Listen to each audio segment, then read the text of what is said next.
네, 이 시간에 우리에게 주실 하나님의 말씀 고린도전서 7장 8절에서 16절까지의 말씀입니다.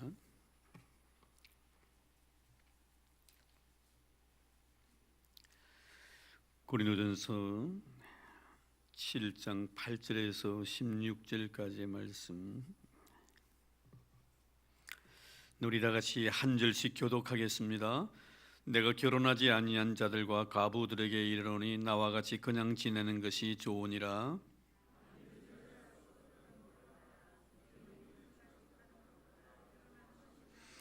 결혼한 자들에게 내가 명하노니 명하는 자는 내가 아니요 주시라. 여자는 남편에게서 갈라 서지 말고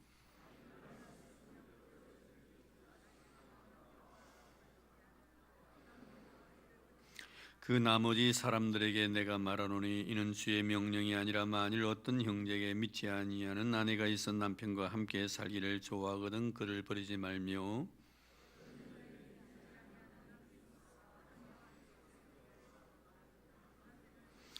믿지 아니하는 남편이 아내로 말미암아 거룩하게 되고 믿지 아니하는 아내가 남편으로 말미암아 거룩하게 되나니 그렇지 아니하면 너희 자녀도 깨끗하지 못하니라.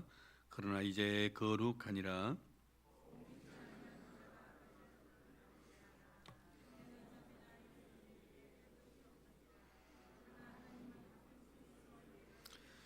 같이 봉독합니다. 아내된 자들여 내가 남편을 구원하려는지 어찌할 수 있으며 남편된 자여 내가 내 아내를 구원하려는지 어찌할 수 있으리요. 아멘. 네, 독신과 이혼에 관한 그런 말씀입니다. 사도 바울 당시의 그 독신의 어떤 의미와 현재적인 독신의 의미는 많이 다른 것 같습니다. 그래서 물론 우리가 성경적으로 바울이 말씀하신 그 독신의 의미를 현대에서는 어떻게 생각하고 있는가 싶어서 제가 사이트에 들어가 가지고 독신에 대해서 한번 찾아봤습니다. 그런데 현대인들은 그 젊은 사람들이 그 독신주의자들이 참 많은데요. 그런데 이들의 독신의 개념은 어떠냐면 홀로 사는 것은 맞아요. 그러나 단 결혼만은 안 했을 뿐이지 연애는 마음대로 하는 겁니다. 이 여자 저 여자 이 남자 저 남자 마음대로 만나서 즐기지만 결혼을 하지 않는 것을 독신주의라고 이렇게 표현을 해 놓았습니다. 그런데 사도 바울 당시에 이 독신이라는 것은 현대적인 그런 의미에서 독신은 아닙니다. 홀로 평생을 정주를 지키면서 사는 것, 이것을 그 당시에 독신이라고 말한 것입니다. 또 이혼도 마찬가지입니다. 정말 이 이혼이란 것은 과거에는 정말 목사들이 강대상에서 우리 성도들에게 이혼하면 안 됩니다라고 많이 강조를 했었습니다. 그 요사이 세대가 있다 보니까 그 이혼에 대해서 잘 이렇게 이야기를 하지 않는 경우들이 많이 있습니다. 저도 사실 참 그런 말을 하기가 참 조심스럽기도 하고요. 그래서 오늘도 역시 이혼에 대해서 한번 들어가 봤더니 한 젊은 사람의 그 이혼을 하려고 하는데 어떻게 하면 좋겠습니까? 라는 그런 물음이더라고요. 그래서 제가 다시 한번 읽어봤습니다. 그 내용이 이래요. 결혼한 지 1년 조금 넘었습니다.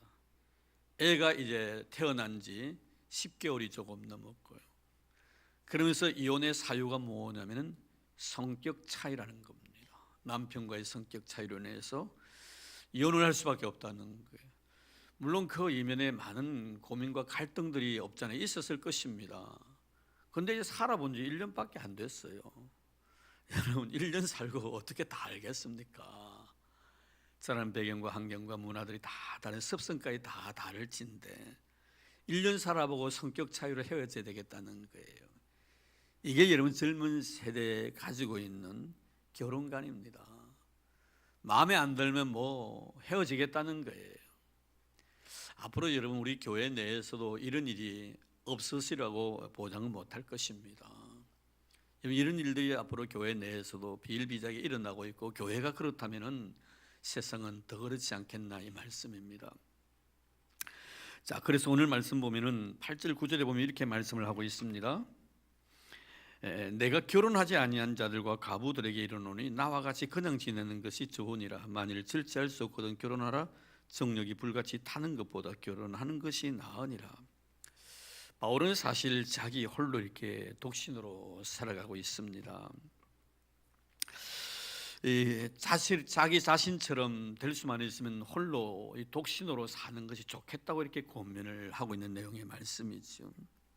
어찌 보면 하나님께서 아담과 이브를 갖다가 에덴 동산에 창조하시고 두 분을 통해서 참 이렇게 아름다운 가정생활을 영위하게 하셨는데, 바울이 이렇게 말씀하시면 하나님 그 창조의 질서에 좀 위배되지 않느냐라고 생각할 수가 있을 것입니다. 그러나 지금 여러분, 이 바울이 누구에게 이 편지를 썼는가 하는 것은 굉장히 중요하거든요.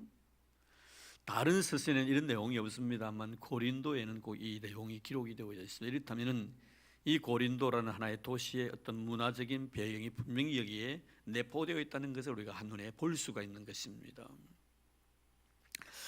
당신이 이렇게 결혼을 해가지고 또 아니면 또 홀로 살고, 또 결혼해서 남편이 죽고 홀로 살고 있을 때 과부나 또 독신은 그냥 홀로 사는 것이 좋다고 했었을 때, 그 당시 어떤 성적인 풍조를 갖다가 이게 우리가 볼 수가 있는 그런 대목입니다.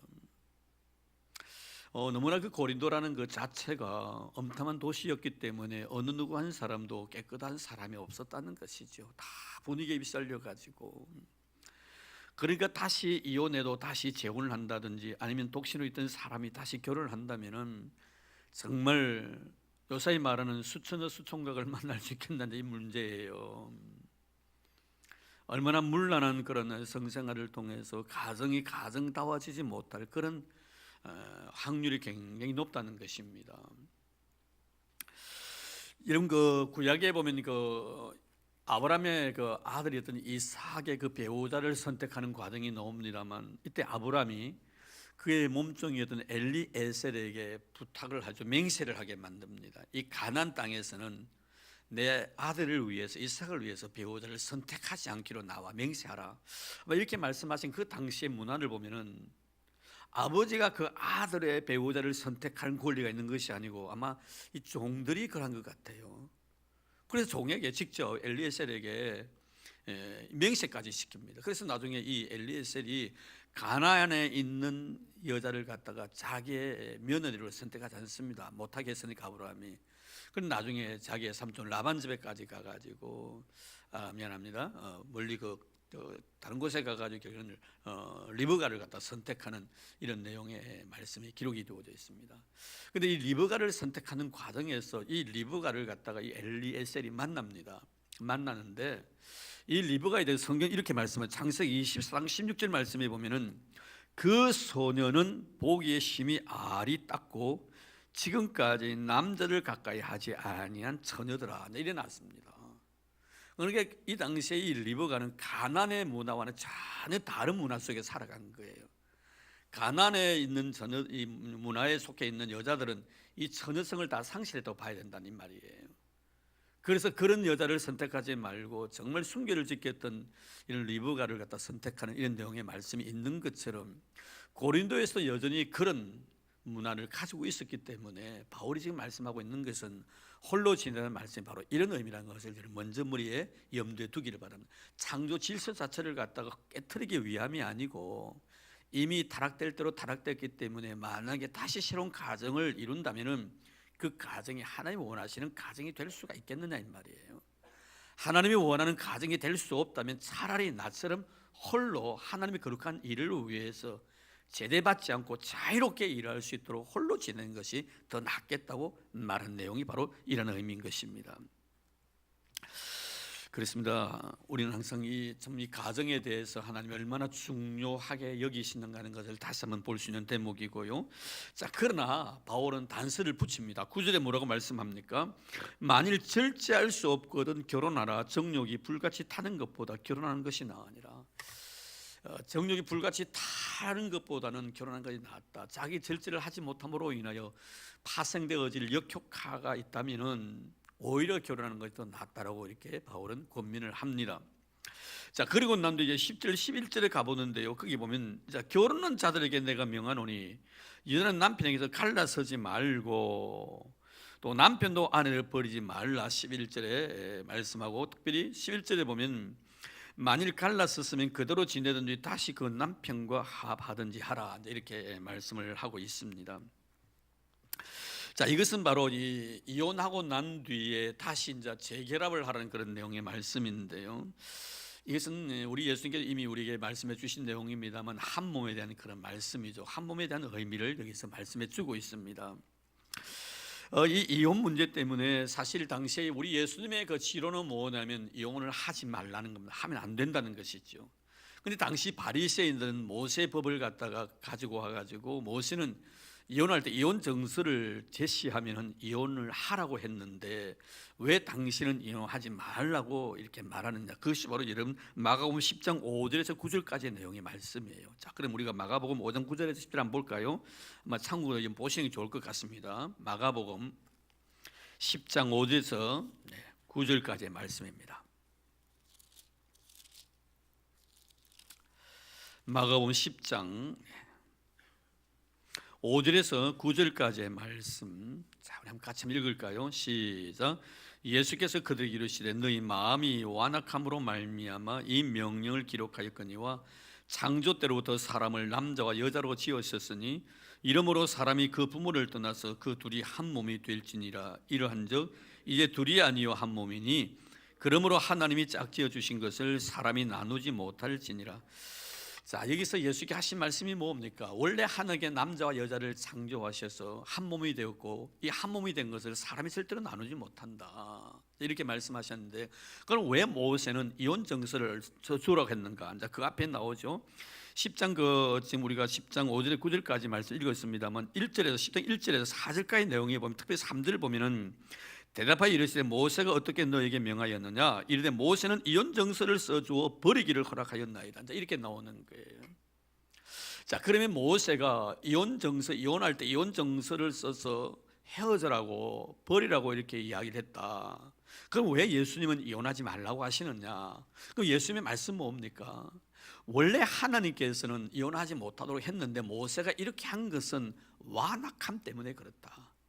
마음속에 악이 들어오지 아니했더라면 결국 이혼을 해서는 안 되지만 그 악이 들어감으로 인해 가지고 만약에 남편의 마음속에 악한 생각을 가지고 그 여자를 대할 때 이혼하지 않고 끝까지 살아간다면 얼마나 그 여자가 힘들겠나 이 말이에요. 인권을 유린당할 수밖에 없다는 거예요. 힘이 약하니까 아마 두들겨 맞을 수도 있는 것이고요, 심지어 생명을 갖다가 잃을 수도 있다는 거예요. 지금 여러분 아랍권에 보면 이런 일들이 많이 비일비재하게 일어나지 않습니까? 바로 이거거든요.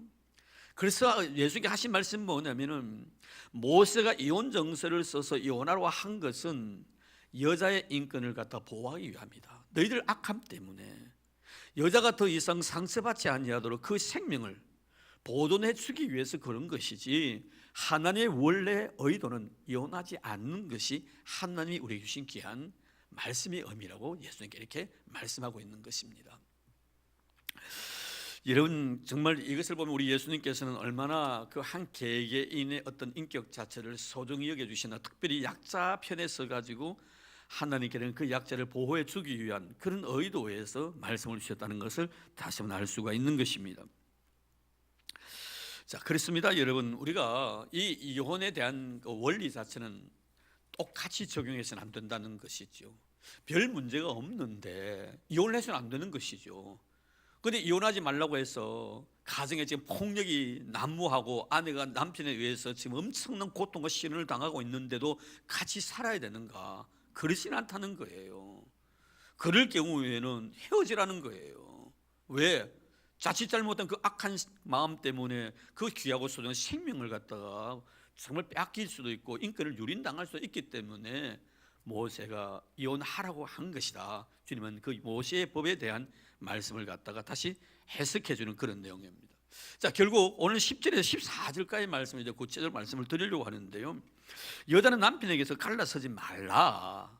자, 예수님이 주신 말씀이에요. 바울은 그 말씀을 가지고 지금 이렇게 성경을 쓰고 있습니다. 그러니까 고린도라는 그 지역 자체가 얼마나 그 당시 이혼이 난무했는가 하는 것을 한눈에 볼 수 있는 것이죠. 단순히 성격 차이의 문제가 아니에요. 엄청난 가정의 갈등들이 너무 많았다는, 이런 가정의 문제를 가지고 있는 사람들이 교회 한 일론이 된 거예요. 원래 이런 교회 내에서도 마찬가지입니다. 신앙생활 할 때 정상적인 신앙생활 하는 사람 대체적으로 바라보면요, 가정생활이 굉장히 원만한 사람들이에요. 가정생활이 원만한 사람들이요 신앙생활을 잘합니다. 근데 가정생활이 원만하지 아니할 때는 꼭 보면은 변질된 모습으로 나타나는 그런 현상들을 가끔 봅니다. 너무 한 곳에 치우쳐 버리는 거예요. 가정에서 남편에게 너무나 스트레스를 많이 받다 보니까 가정을 등한시하고 기도원에 아예 짐 싸고 들어가는 거예요. 가정이 뻔히 있음에도 불구하고 말입니다. 이건 잘못된 신앙이거든요. 바로 이것은 가정에 문제가 있기 때문에. 그래 가정이 원만하다는 것은 신앙생활에 굉장히 도움이 되는 겁니다. 당시의 고린도 교회 자체 내에서는 사회생활을 통해서 이런 엄청난 가족들을 통해서 가정을 통해서 상처받은 사람들이 교회에 들어온 거예요. 그래서 아마 하나님께서 이 고린도 교회에 엄청 은사를 많이 주신 거예요. 이 은사를 가끔 보면 우리가 세상 살아가면서 이런 은사를 통해서 참 위로를 받기도 합니다. 그래서 너무 자기는 신앙인다움의 삶을 살아간다고 하지만 신앙인이 아니라 종교인으로 전락할 때가 많습니다. 완전히 한 곳에 빠져버리는 거예요. 우리는 교회와 가정을 항상 균형 있게 잘 우리가 섬기고 봉사하고 다스려 나가야 됩니다. 신앙인으로서 신앙인 다움에 살서도 구비해야 되겠지만 가정에서는 엄마로서 아내로서 아빠로서 남편으로서 아버지로서 자녀로서 자신의 위치를 지켜나가야 된단 말이에요. 이러지 않을 때는 분명히 가정적인 문제가 있을 때는 신앙적으로도 분명히 잘못된 길로 걸어갈 수밖에 없다는 거예요. 가정의 문제가 있을 때는 두 가지, 하나는 뭡니까? 교회를 떠나든지, 또 하나는 뭐예요? 너무 신앙인이 아니라 종교인으로서 너무 그 한 곳에 집중하게 돼버리는 겁니다. 그래서 이런 신앙을 갖다가 자기가 가정에서 받은 스트레스 자체를 갖다 해소하는 그런 하나의 원리를 사용하는 그런 경우들이 있다는 것입니다. 결국 여러분 오늘 말씀해 주신 포인트는 뭡니까? 갈라서지 말라는 것이죠. 여기에서 오늘 제가 여러분들에게 몇 가지 이렇게 좀 간증을 좀 드리고 싶은데요. 제가 그동안 목회하면서 거쳐왔던 교회에 뭐 또는 들은 분도 계실 거고요. 또 제 가까운 친구에 대한 이야기인데 먼저 제 가까운 친구에 대한 이야기를 한번 하고 싶어요. 실질적인 문제니까. 이 친구는 저희들보다 원래 집에서 누님이 두 분 계셨고요. 그리고 이 아들이 하나입니다. 근데 어머니가 아주 젊었을 때 남편을 여의고 청산가부가 돼가지고 이 세 자녀를 키웁니다. 근데 아들 만나면 자꾸 죽어요. 근데 내 친구가 태어난 거예요. 그래서 그 이름을 갖다가 붓돌이라고 지었습니다. 옛날에 이 천한 이름을 짓습니다. 그 천한 이름을 짓는 이유는 오래 살아라고 옛날에 천한 이름을. 그래서 붓돌아 붓돌아요. 그래서 저희들도 이름이 있어요. 차모신데 항상 우리 친구들 만나면 붓돌아 붓돌아 놀리기도 하고 했습니다. 근데 이 친구가 24살 때 장가를 갔어요. 우리 때는 그 당시 보통 28, 29, 30, 28, 29 정도 되면 결혼을 했었습니다. 요새는 좀 결혼 연령이 좀 뒤로 늘어났지만, 근데 빨리 결혼을 했어요. 그리고 아들을 둘을 낳았어요. 그 귀한 집에. 얼마나 좋습니까? 그런데 이 친구가 생활을 하다가 가끔 우리를 만나면 푸념삼 하는 말이 뭐냐면 나는 내 아내를 사랑해서 결혼한 것이 아니라고 이야기하는 거예요. 사랑해서 결혼한 것이 아니라는 거예요. 같은 직장에서 만나서 결혼을 하고 아들을 둘을 낳았는데 사랑해서 결혼한 것이 아니고 그냥 우연히 막 그냥 이렇게 결혼을 어쩔 수 없이 하게 됐다 이거예요. 그러더니 결국에는 이 아내 되시는 분은 교회를 안 다니시는 분이에요. 내 친구는 참 신앙생활을 잘했거든요. 안 믿는 여자를 만난 거예요. 그런 결국 이혼을 했어요. 못 사는 거예요. 정말 이혼을 했는데 우리가 그렇게 만류했는데 친구가 만류했는데 안 되더라고요. 자, 이혼을 했는데 어떻게 되냐면 이혼을 하자마자 내 친구는 이제 교회를 떠나요. 신앙생활을 안 해요. 그런데 이혼을 당한 이 여자 입장에서는 그 두 자식을 갖다가 이제는 남편에게 이제 양보를 했어요. 남편이 데려갔었어요. 홀로 사는 거예요. 이 아내가요 그때부터 신앙생활을 하기 시작하는 거예요. 제 모교에서요. 근데 얼마나 신앙이요 좋은지 자꾸 일치월장하는 거예요. 새벽 기도도 안 빠지는 거예요. 계속 앞에 하나님 앞에 눈물로 기도하는 거예요. 이혼한 지 10년이 지났습니다. 제 친구도 혼자 살아요. 그리고 이혼당한 그 와이프도 혼자 사는 거예요. 근데 어느 날 결혼을 했다는 거예요. 내 친구가 깜짝 놀랐어요. 재혼을 한 줄 알았죠. 나중에 알고 보니까 원래 아내와 합쳤다는 거예요. 할렐루야. 여러분 가만히 보면요, 이 남편 때문에 이 아내가 구원을 받은 격이에요. 이 말은 예수를 탕탕 모르는 아내가 믿는 남편하고 결혼했는데 믿는 남편이 이혼을 하고 나니까 교회를 떠나고 나니까 이 아내 이제 교회 생활을 돌아오는 거예요. 그리고 이 아내의 경건한 삶을 통하여 이 남편이 다시 신앙생활, 지금은 둘이 만나서 신앙생활 잘해요. 그때 우리 교회에 헌당 예배할 때 두 사람 왔었어요. 내 친구 중에 유일하게요. 축하해 주러 왔더라고요. 가끔 전화하지요. 잘 산다고. 오늘 말씀 그대로예요. 이것은 남편 때문에 아내가 이렇게 거룩하게 변화돼가지고 하는 축복을 받은 케이스고요. 또 하나는 뭐냐면은 제가 그 대성교회에 있을 때인데 그때가 1988년 89년대 때입니다. 제가 부목사로 심호할 때였습니다. 김은숙이라는 여집사님이 계셨어요. 이분의 어머니는 권사님이시고 아버님은 장로님이십니다. 그런데 남편을 만나서 결혼을 했는데 이 남편이 안 믿는 집에서 온 거예요. 그래서 교회를 안 나는 사람인데 결혼을 한 거예요. 그런데 이 남편이 얼마나 성격이 못됐는지요. 그 김은숙이라는 집사님은 참 사람이 미인이고요, 키도 크고요, 아주 딱 뭐 다 눈에 띄는 사람이에요. 그런데 이 남편을 만났는데 이 남편이 교회를 못 나가게 하는 거예요. 그 집에 성경책이 없어요. 성경책만 되면 다 찢어버리니까 불에 태워버리고 교회를 못 나가게 하는데 이 아내는 정말 믿음의 가정에 태어나서 정말 하나님 앞에 기도 없이 살아갈 수 없는 사람인데 새벽마다 나도 기도를 해야 될 사람이에요. 그런데 이 집사님이 새벽 기도를 나온 때가 있어요. 그때가 언제냐면 남편이 밖에서 술을 먹고 완전 인사불성이 됐을 경우에 그때서 이제 교회를 나오는 거예요. 그리고 이분은 뭐냐면 차라리 남편이 술을 먹되 조금 먹지 말고 가득 먹으면 완전 취해가지고 인사불성이 되고 집에 돌아오면요 할렐루야예요. 왜냐면 새벽기도 나갈 수가 있으니까. 근데 더 놀라운 것은 이분이 새벽기도를 나올 때 그냥 나오는 것이 아니고 남편 신발을 들고 나옵니다. 남편 신발을 들고 나와가지고 기도를 하면 자기 옆에 신발을 두고 기도를 하는 거예요. 언제나 하나님께서 이 남편을 교회에 보내주실 것을 믿는 그 믿음 때문이었죠. 제가 가끔 그 가정에 신방을 가면요 이 집이 예수님을 믿는 집인지 안 믿는지 모를 정도예요. 왜? 십자가 하나 없고 성경책 하나 없는 거예요. 그런데 그때 크리스마스가 다 돼가는 그런 시절이었는데요 그 집에 또 신방을 갔었어요. 제 그 교구가 돼가지고. 아니 그런데 벽 뒤에 예수님의 큰 사진이 딱 붙여 있는 거, 그 술을 놓은 거 있죠, 술을 놓은 거. 제가 깜짝 놀랐어요. 이거 어떻게 됐냐 했더니 이 집사 하신 말씀이 목사님 눈물을 톡톡 흘리면서 제 남편이 직접 사고 걸어놨다는 거기에요. 그래서 그것을 거는 그 순간에 뭐라고 하면 새벽기도 나가겠다는 거예요. 그때부터 예수를 믿고 새벽기도를 나오는데 더 중요한 건 제가 새벽기도를 인도하면 알잖아요. 새벽기도를 딱 맞으면 그때는 맨바닥이었는데요 기도하고 나면 이 남편이요 자기 아내한테 딱 갑니다. 가서 자기 아내 앞에서 무릎을 딱 꿇어요. 그럼 아내가요 머리에 손을 얹고요 남편을 기도를 해주는 거예요. 그분의 이름이 천윤원 씨예요. 근데 그분이 지금 저 장주 대성교회 큰 교회 있거든요. 한재희 목사님이 심호하시는 교회입니다. 그 교회 지금 장로님이 되셨어요. 할렐루야. 아내 때문에 그 사람 복을 받아가지고 장로님을 계신다니까요. 장로 되기 전에 안수집사로 있을 때인데 이 김은숙 집사님이 저에게 전화가 왔다. 부산에서 목사님 기뻐해달라고. 그러면서 하는 말이 제 아들 성빈이가 서울대 의대 들어갔어요. 와, 그렇게 전화를 눈물을 글썽거리고 울음 섞인 전화를 하더라고요. 참 남편한테 폭력 많이 당했거든요. 얼마나 많이 맞은지 모릅니다. 그때는요 그래도요 이혼을 생각도 못했죠.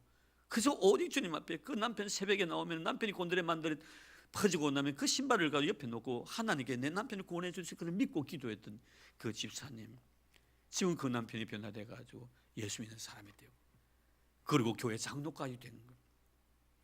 제 모교회 하나 이야기할게요. 진해교회예요. 이러면 실제적인 간증이 더 좋을 것 같아요. 그게 김성자라는 권사님이 계셨어요. 이분이 이제 지금 권사님이십니다만 그때는 집사님이셨죠. 그때 그분의 아들이 주한이라고 초등학생이 있었습니다. 제가 군대를 마치고 난 뒤에 한 6개월 정도 제 모교회를 섬겼습니다. 아동부를 갖다가 섬겼는데 신학생이라고도 설교도 하고 또 한 반도 맡겼는데 제가 6학년 반을 맡았었어요. 그때 주한이가 6학년이었어요. 그때는 신방을 갔습니다. 신방 가정마다 신방을 가지고 예배를 드리는데, 그래서 아직도 그 기억하고 있어요. 그 내용은 몰라요. 제가 성경 말씀 어떤 건 모르는데 그 집사님이 제게 주신 귀한 메시지는 제가 기억하고 있어요. 목사님 참 고맙다고, 우리 가정에 꼭 필요한 말씀을 주셨다고. 그때 믿음에 대한 이야기를 한 것 같아요. 믿음에 대한 이야기를 했는데 주셨다고 하면서 이야기를 하는 거예요. 남편이 공무원이셨는데 이 우리 교회 김성자 집사님을 참 사랑했었어요. 결혼하고 싶은 거예요, 처녀 때. 근데 조건이 있었어요. 이분은 당신이 세례를 받아야만이 내가 성낙을 해주겠다. 그거 어렵지 않지. 내가 교회 나갈게. 열심히 교회 나가지고, 그때는 학습 세례가 다 있었거든요. 학습 받고 세례 다 받았습니다. 그리고 결혼했어요. 결혼 딱 하고 나니까 끝. 내가 니하고 결혼하려고 내가 세례 받았지, 세례 받기 위해서 내가 결혼한 것 아니다. 이때부터 교회 안 나오는 거예요. 매일 술로서 세월을 보내는 거예요. 얼마나 힘들었겠습니까? 그러다가 제가 이제 신학교를 다시 복학을 해가지고 졸업을 하고 제가 목사 안수를 받았습니다. 그 당시에 부목사 때네요. 목사 안수를 받았는데 부산에 있을 텐데 제 모교에서 남순기 헌신 예배가 있다고 하면서 모처럼 우리 교회 출신이니까 한번 와서 말씀을 전해달라 하더라고요. 그래서 제가 갔었어요. 가고 예배를 마치고는 인사를 굽게 놓은 게 그 김성자 집사님이었어요. 그래서 내가 그 생각이 나고, 집사님 요새 우리 조한이 아버지한테 교회 나옵니까? 이랬더니 아이고 목사 무슨 말씀입니까? 우리 조한이 아버지 나오지 집사 됐어요. 집사 됐어요. 할렐루야. 놀래도 안 하는 여러분, 그분은 얼마나 힘들었겠어요. 그래도 하는 말이 조한이는요 신학에 들어갔습니다. 근데 그 집사님이 얼마나 신앙이 좋은지 이 애가 학교는 결석을 해도 교회를 결석을 안 시키는 거예요. 제가 담임이었을 때 비가 오는 날이었습니다. 이 조한이가 열이 팍 나는데요, 비가 오는데요 없고요, 교회 온 거예요. 그 열나는 애를 갖다가 이렇게 아픈 애를 그랬나, 목사님 교회는 결석시키면 안 됩니다. 나는 내 마음의 신앙가는 학교는 결석을 시키고 나는 교회는 결석 안 시킵니다. 그 열이 펄펄 나는 애를 업고요, 우산, 그때 좋은 우산이니까 비닐 우산 하나 쓰고요 교회 온 거예요. 근데 그 애가 지금 신학교를 들어갔다면 지금 아마 목사 됐을 거예요. 내가 그 이유는 안 물어봤는데, 참 이런 말씀을 보면서 느끼는 것은 뭡니까? 갈라서지 말라는 거예요. 자, 왜 그러는가? 자, 거기 보세요. 그 다음 말씀 볼까요? 자, 13절 말씀 보십시다. 어떤 여자에게 믿지 않은 남편이 있어 아내와 함께 살기를 좋아하거든 그 남편을 버리지 말라. 믿지 않은 남편이 아내로 말미암아 거룩하게 되고 믿지 아니하는 아내가 남편으로 말미암아 거룩하게 되나니 그렇지 아니하면 너희 자녀도 깨끗하지 못하리라. 그러나 이제 거룩하니라. 자, 여기 중요한 것은 그러나 이제 거룩하니라 하는 말씀이에요. 자, 그러나 이제 거룩하니라 말씀 무슨 뜻이냐면은 다 거룩하면 얼마나 좋겠어요, 여러분. 우리 식구들이 다 예수 믿고 구원받으면 얼마나 좋겠어요. 그러나 다 안 믿어요. 나 혼자 믿어요. 그런데 뭐라고 말씀하십니까? 그러나 다 거룩하다 말씀합니다. 다 거룩하다는 거. 왜 그렇습니까, 여러분? 나 하나로 인하여 그들이 어떻다는 거예요? 거룩해질 수가 있다는 거. 할렐루야. 나 때문에 그들이 구원을 받을 수 있다는 것입니다. 창세기 19장 말씀에 보면 소돔과 고모라 사건이 나옵니다. 이 소돔과 고모라 사건이 결국에는요 하나님께 심판을 하십니다. 심판당합니다. 하나님께 아브라함에게 소돔과 고모라에 대한 비밀스러움을 이야기하지요. 아브라함에게 하나님께 말씀하시기를 내가 마음속에 있는 비밀을 어찌 너에게 숨기겠느냐고 말씀하시면서 아브라함에게 그 비밀을 계시하십니다. 참 여러분, 아브라함이 얼마나 하나님과 가까이 있었다는 걸 알 수가 있죠. 하나님이 가지고 있는 그 비밀스러움을 갖다가 이야기하는 거예요. 이때 아브라함이 뭐라고 말합니까? 그 속에 누가 있는 거예요? 조카 롯이 있는 거예요. 그 가족들이 있는 거예요. 하나님, 만약에 그 소돔과 고모라 성에 어인 50명이 있다면 어떡하겠습니까? 그 사람도 이 사람들 같이 죽일지랍니까? 그 당시 한 성에는 약 5만 명 정도로 봅니다. 그 소돔과 고모라니까 두 성이었으니까 한 10만 명이죠. 그 속에 50명의 어인입니다. 하나님 뭐라고 말씀하십니까? 어인 50이 있다면 내가 그 성을 멸하지 아니하리라. 아버님 다시 말합니다. 45인은요 좋지, 40, 30, 20, 10까지 내려갑니다. 10명 있으면 어떡하겠습니까? 어인 10명이 있더라도 내가 그 성을 사하리라. 그런데 결국 어떻게 됐습니까, 여러분? 소돔과 고모라 성은 결국에는 하나님의 유황불로서 심판을 받습니다. 문제는 뭐냐면요, 왜 심판을 받았느냐 하는 문제예요. 우리는 보편적으로 생각할 때 소돔과 고모라 성이 심판을 받은 것은 그들의 죄악이 너무 컸기 때문이라고 생각을 합니다. 그런데 아닙니다, 여러분. 그 속에 의인 10명이 없었기 때문입니다. 아무리 죄가 많아도요, 그 속에 의인 10명만 있었으면요, 하나님은 소돔과 고모라 성을 멸하지 않겠다고 약속하셨습니다. 한 사람 의인이 얼마나 중요한가. 예레미야서 5장에 보면 뭐라고 말씀합니까? 하나님께 예레미야 선을 통하여 네가 성 안을 다니면서 정말 의인 한 사람만이라도 만난다면 내가 이 성을 멸하지 아니하리라 말씀합니다. 하나님께서 소돔과 고모라 성을 멸한 것은 그들의 죄가 컸기 때문이 아니라 그 속에 의인이 없었기 때문에, 하나님의 의인 한 사람을 얼마나 소중히 여기시는가 하는 것을 다시 한번 말씀해 주고 있습니다. 저는 우리 성도 여러분들이 여러분의 가정이 의인이 되기를 주님으로 축복합니다. 여러분 때문에 남편이 복을 받고, 여러분 때문에 아내가 복을 받고, 여러분 때문에 자녀들이 복을 받는 이런 은혜가 있기를 바랍니다. 한 사람 의인. 그래서 오늘 말씀해 보면은 14절 제일 하반절에 그러나 이제 거룩하니라. 단 한 사람 아내 아니면 남편만이 거룩했는데 모두가 거룩하니라. 이제는 거룩하니라 말씀하는 거예요. 하나님의 위대한 역사를 볼 수가 있는 대목입니다. 내 하나가 거룩할 때 하나님 나로 인해서 많은 사람들에게 이런 은혜를 베풀어 주신다는, 할렐루야. 우리 정미숙 집사님 낙심하지 마시기를 바랍니다. 문정아 자매님 낙심하지 마시길 바랍니다. 남편 안 나온다고 매일 요새 기도 제목이 되고 있는데요, 나로 인하여 언제나 그 남편이 거룩하게 되는 거예요. 할렐루야. 여러분, 하나님께서는요 한 사람의 의인을 보시는 거예요.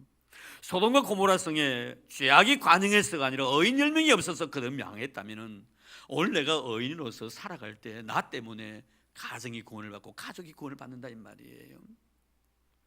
여러분, 우리가 사도행전 10장 말씀에 보면 고넬료에 대한 이야기가 나옵니다만 그 고넬료의 가정을 보십시오. 여러분, 그 고넬료의 가정도요 결국은 고넬료 한 사람이에요.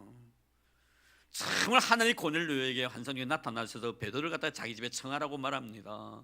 요바에 있던 베드로에게도 동시에 하나님께 환상을 통하여 네가 니를 초청하는 집에 가라고 이야기를 합니다. 나중에 보니까 뭡니까? 이방인의 집이에요. 베드로가 뭐라고 말합니까? 주님, 나는 지금까지 더러운 것을 먹어본 적이 없습니다. 주님 말씀하시지요. 책망을 하십니다.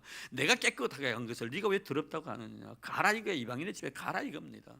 베드로가 갔습니다. 말씀에 순종하여 갔더니 고넬료 보십시오. 정말 그가 얼마나 경건한 사람이었습니까? 그런데 그 경건함 혼자가 아니었습니다. 그가 경건했기 때문에 그가 하나님의 귀한 말씀을 듣고 싶어서 친구들을 초청합니다. 일가 친척들을 다 초청합니다. 내 하나가 하나님의 말씀 앞에 바로 섰을 때 나로 인해서 그의 일가 친척의 복을 받고 그의 친구들까지도 세례를 받는 성령이 임하는 놀라운 역사를 경험하게 됩니다.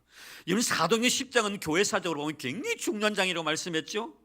지금까지 베드로는 한 번도 성령이라는 것은 하나님께 택한 백성 유대인들의 전유물인 줄 알았습니다. 그러나 하나님의 영은 유대인들의 전유물이 아니라 이방인에게도 성령이 임한다는 사실을 처음으로 발견한 것이 바로 사도행전 10장의 사건이에요. 고넬료의 가정에 임했던 성령의 역사였습니다. 정말 그렇습니다. 여러분, 내 하나가 하나님의 말씀으로 바로 서 있을 때 나 때문에 하나님께 그 가정과 일가 친척과 친구들까지도 다 복을 받는 이런 은혜를 갖다가 우리는 사도행전 10장에서 발견하게 되는 것입니다. 이런 미국이라는 나라를 우리는 잘 압니다.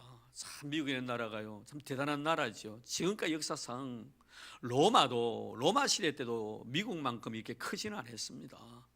지금 미국이 세계를 좌지우지합니다. 그런데 여러분, 그 미국이 이렇게 된 것은 그 청교도들의 정신에 세워진 나라거든요.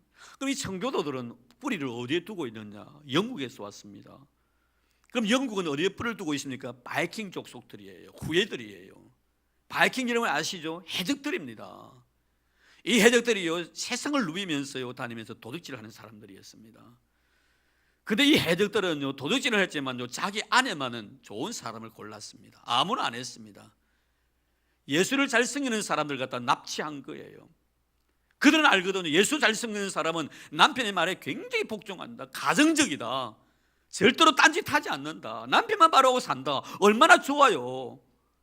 그래서 그 해적들이요 납치를 해가지고 자기 아내로 삼은 사람들은 다 크리스찬들이었습니다. 그 크리스찬들이 가정을 지킨 거예요. 그리고 그 해적들을 변화시켜 버립니다. 그리고 그들이 영국이라는 나라를 건설합니다. 나중에 신앙의 자유를 찾아서 결국에는 미국으로 갑니다. 미국에서 나라를 세웁니다. 엄청난 축복이죠, 여러분. 지금도 여러분 달러에 여러분 무슨 글귀가 세워 있는지 잘 아시지 않습니까? 그 달러에는요, 우리는 하나님을 신뢰합니다, 우리는 하나님 믿습니다는 그런 글귀가 영문으로 새겨져 있습니다. 여러분, 이것이 바로 여러분 청교도 정신이에요. 정말 해적하던 이 사람들, 나쁜 짓만 하는 이 사람들이 경건한 여자를 자기 아내로 삼음으로 말미암아 이들이 변화되어 가지고 영국을 건설하고 그 속에서 다시 청교도들이 미국으로 건너와서 이 대미국 제국을 갖다가 건설한 거예요. 참 여러분, 오늘 우리에게 주신 귀한 말씀이에요. 사랑하는 아내가 남편의 거룩함으로 인하여 거룩해질 수가 있습니다. 사랑하는 남편이 아내의 거룩함으로 인하여 더 거룩해질 수가 있는 거예요. 아들의 신앙을 통해서 부모가 거룩해질 수가 있고요, 부모의 신앙을 통하여 자식들이 거룩해질 수가 있다는 것이 성경의 가르치심입니다. 그럼 우리는 어떻습니까? 될 수만 있으면 갈라서지 말라고 말씀합니다. 자, 그래서 그 다음 말씀으로 15절 보겠습니다. 혹 믿지 않는 자가 갈리거든 갈리게 하라. 형제나 자매나 이런 일에 구애될 것이 없느니라. 그러나 하나님은 화평 중에서 너희를 부르셨느니라. 자, 갈릴 거에 대한 이야기를 합니다.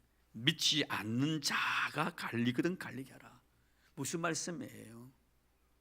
이방인이 될 바에야, 예수를 버리고 우상 숭배할 바에야 차라리 예수를 선택하라. 믿음만은 저버려서는 안 된다는 거예요. 믿음만은 저버려서는 안 된다는 거예요. 어떤 경우에서라도 믿음을 지키라 이거예요. 네 믿음까지 빼앗기면서까지 믿지 않는 남편과 같이 살 필요 없다는 거예요. 그가 갈리라면 갈려주라는 거예요. 믿지 않는 남편, 믿지 않는 아내가 이혼하다가 요청하면 이혼해 주라고 말씀하고 있습니다. 왜? 그와 같이 사는 것보다 영원히 천국에 사는 것이 더 소중하기 때문에, 순간보다 영원히 더 소중하기 때문에.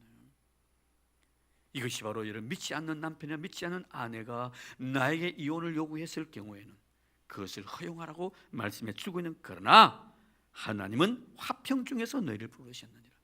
될 수만 있으면 어떡하라는 거예요? 이혼하지 아니하면 더 좋다는 거예요. 참 여러분, 그리고 난 뒤에 16절에 볼까요? 아내된 자여 내가 남편을 구원할는지 어찌할 수 있으며 남편된 자여 내가 내 아내를 구원할는지 어찌할 수 있으리요. 하나님은 우리의 가정을 참 소중히 여기십니다. 뜻이 계셔서 사는 남편을 사는 아내를 평생 동안 같이 살아갈 수 있는 소중한 파트너로 여러분들에게 허용해 주셨습니다. 힘들고 어려울지라도 우리 가정을 지켜나갈 수 있는 여러분 되기를 바랍니다. 아내의 경건함을 통해 남편이 거룩하게 되고 남편의 경건함을 통해 아내가 거룩해질 수도 있기 때문에 그렇습니다.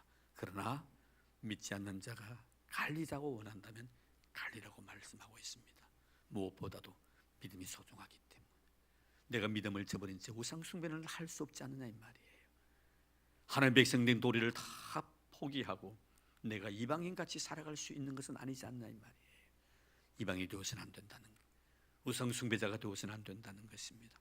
오늘도 여러분 끝까지 믿음으로 가정을 지켜서 여러분으로 인하여 여러분의 가정이 복을 받고 여러분의 자손들이 사랑하는 남편과 아내가 복을 받는 그런 은혜가 있기를 주의 이름으로 축원합니다.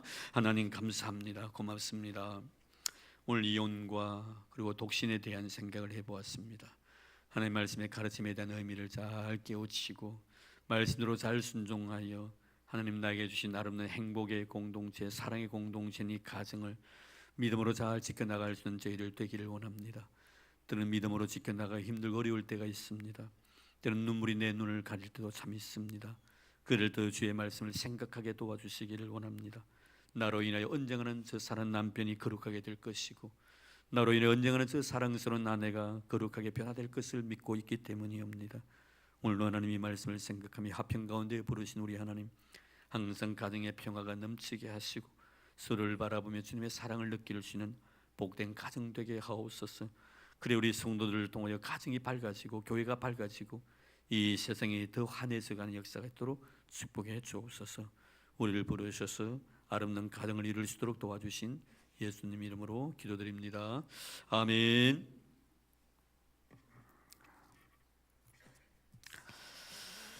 네, 이제 우리 박일현 집사님 가정 나와서 특별히 찬송해 주시겠습니다.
네, 감사합니다. 우리 박인현 집사님, 김옥가 집사님, 좋은 일꾼 보내주신 하나님께 감사를 드립니다. 우리 주영이 그리고 지원이 벌써 많이 컸습니다. 이거는 이렇게 성년이 다 된 것 같습니다. 참 세월이 빠른가 하는 생각을 가져봅니다. 감사드립니다. 교회 소식 알려드립니다. 아침에 다 말씀을 드렸고요. 특별히 부부학교에 대해서 다시 한번 강구를 드립니다. 얼마가 등록이 된지 모르겠습니다만 많이 참여해 주셔서 은혜로운 그런 시간들 되기를 바라고요. 우리 부부 행복학교 오늘 그 스텝진들 모여서 기도회를 가지려고 합니다. 중보 우리 부부학교를 위해서 중보 기도해 주실 분들도 계시고요. 작정하신 분들, 그리고 임원들, 그리고 데코 또 분과 작정하신 분들 같이 모여서 기도를 좀 하려고 합니다. 2층 찬양 예배 후에 2층 베델실에서 모이겠습니다. 한 번도 가시지 마시고 오늘 첫 시간이니까 모여서 같이 기도하고 또 인원도 하시고 가시면 고맙겠습니다. 그리고 마지막으로 이 아동부 원래 찬양 예배 후에 에덴 동산에서 모임을 갖도록 하겠습니다. 특별히 부부학교 나도 좀 강구를 드렸습니다만 여러분 참 가정의 아름다움을 위하여서 다 여러분 좀 헌신할 수 있는 그런 시간들 되기를 바라고요. 좀 등록금은 좀 비쌉니다. 1인당 7만 원이니까요. 그리고 7주 과정이고요. 저녁 식사를 다 제공합니다. 그리고 모든 시설들 다 여러분에 제공할 거고요. 그리고 마지막은 아니죠. 1박 2일 코스로 또 이렇게 부부끼리 좋은 곳을 정해가지고 거기서 또 이렇게 세미나를 계속 연이어서 합니다. 이런 과정들이 있기 때문에 아마 여러분들에게 좋은 그런 도전이 되리라 생각을 합니다. 많이 신청해 주시면 고맙겠습니다. 우리 곁에 있는 분들 서로 인사 나눌까요? 오늘도 수고 많으셨습니다. 지사님, 권사님 수고하셨습니다. 감사합니다. 고맙습니다. 오늘 너무 여러분들 수고 많으셨고요. 또 일주일 동안 늘 승리하시고 또 다음 주 기쁜 마음으로 뵙도록 하겠습니다. 특별히 이제 겨울이 이제 마지막 막바지를 했습니다만 기도하는 일을 쉬지 않도록 힘써 주시고 다시 한번 여러분들에게 좀 부담이 될는지는 모르지만 우리 중직자들 잘 기억해 주셔서 하나님이 나에게 귀한 중직의 직분을 주셨으면 기도하게 하기 위함입니다. 이런 거 기억하시고 우리 중직자들은 기도 시간 놓치지 아니하도록 힘써 주시기를 바랍니다. 이제 우리 다 같이 찬송가 559장 부르겠습니다.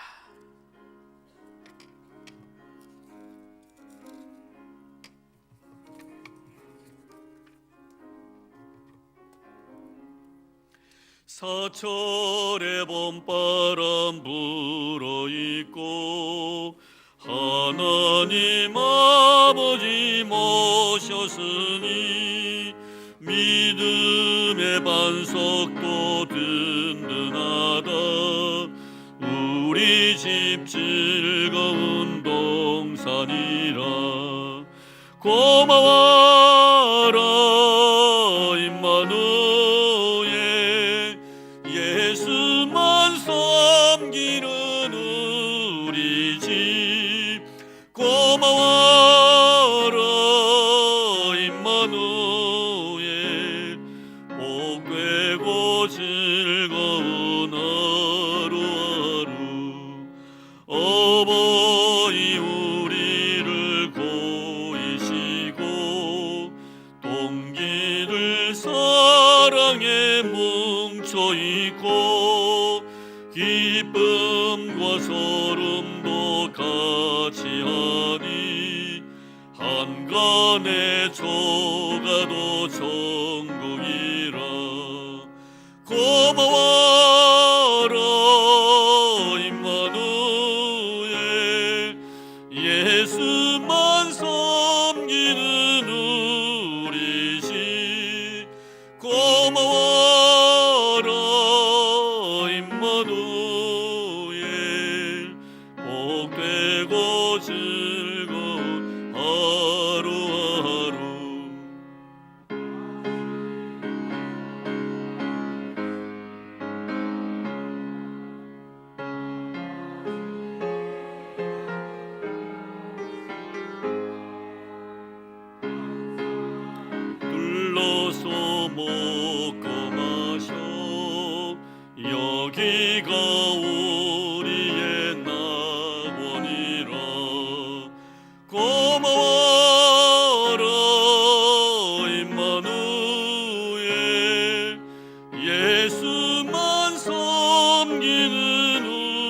누리지 고마워라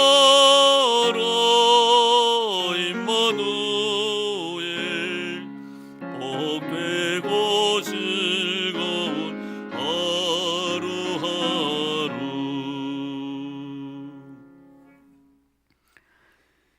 이제는 우리 주 예수 그리스도의 은혜와 하나님 아버지의 지극하신 사랑하심과 성령님의 교통하심과 위로하심과 축복하심과 감동 감화 은혜의 역사가 오늘도 이른 새벽부터 온종일 주와 교회를 믿음으로 섬긴 사랑하는 하나님의 거룩한 자녀들 머리 위에와 우리 교회 위에 이로부터 영원토록 함께 하시기를 간절히 축원하옵나이다. 아멘.